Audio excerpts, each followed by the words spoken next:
On va se taper une bonne barre de rire aujourd'hui.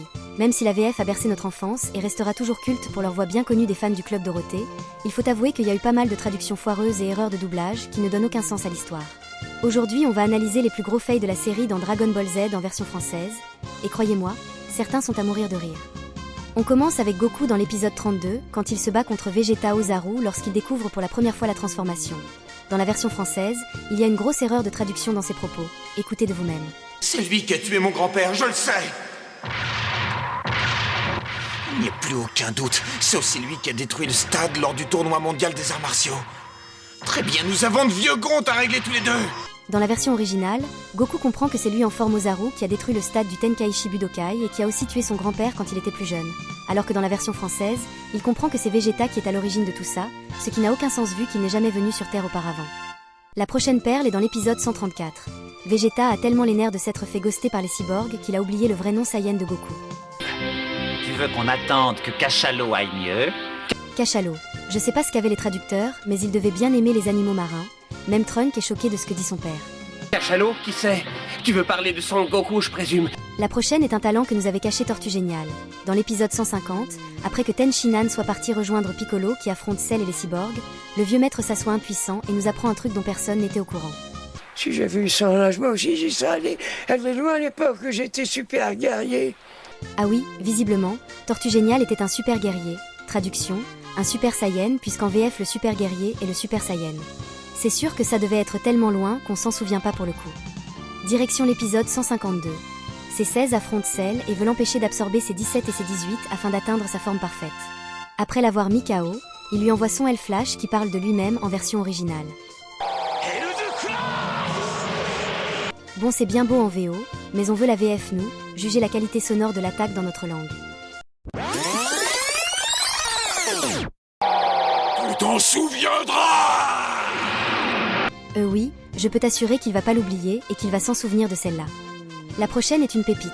Toujours dans l'épisode 152, juste avant qu'il ne se termine, Tenshinhan veut empêcher celle d'absorber ses 18. Je pense que tout le monde connaît son attaque en version originale, le Shinkiko, et la façon dont il le balance envoie du lourd. Vous avez bien enregistré la version Jap, voyez maintenant la version française.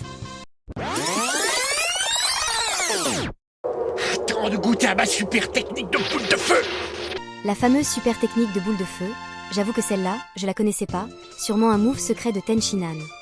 C'est pas fini, quelques secondes plus tard après l'attaque, il se tourne vers ses 18 et au lieu de lui dire de s'enfuir comme en VO, il s'adresse plutôt à Cell en le provoquant, ce qui ne colle pas à ce qu'on a à l'écran. Alors qu'est-ce que tu attends pour te montrer, espèce de lâche? Cell n'a visiblement pas trop apprécié. Toujours dans les répliques qui n'ont aucun sens, Piccolo sort un truc qui a rien à voir dans l'épisode 159, alors qu'il est censé dire à Goku de se dépêcher de sortir de la salle de l'esprit et du temps. Ton fils a besoin de toi, tu n'as pas encore terminé, dépêche-toi! Épisode 162. Alors là ils ont osé. Pour le contexte, Vegeta a préparé son Final Flash pendant à peu près la moitié de l'épisode sans rire et il le balance sur Cell. Final Flash! Ça c'était la version Jap pour que vous vous souveniez de ce moment épique. Maintenant admirez la VF par quoi ils ont osé le remplacer.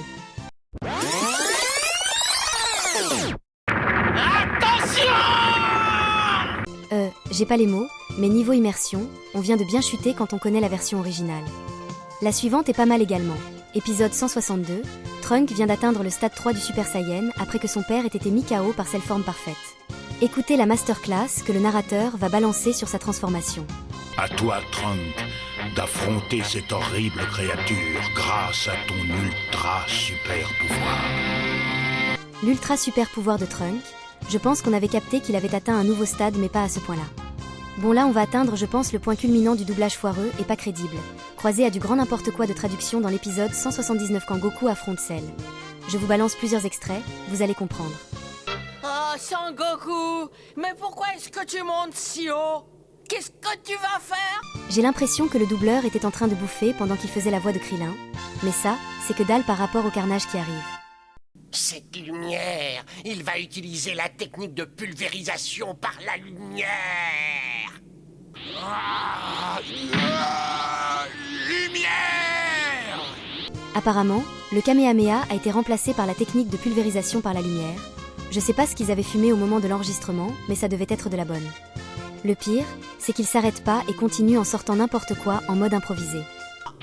Lumière infinie! Quoi? Le doublage est également pas crédible sur cette séquence. Écoutez Gohan.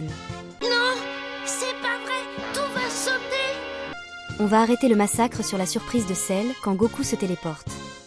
Tout puissant, tout puissant, tout puissant, tout puissant, tout puissant, tout puissant.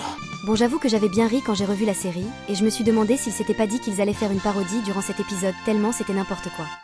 Dans le résumé de l'épisode 180, ils ne se sont pourtant pas trompés et ont bien repris le Kamehameha et non leur délire de lumière infinie.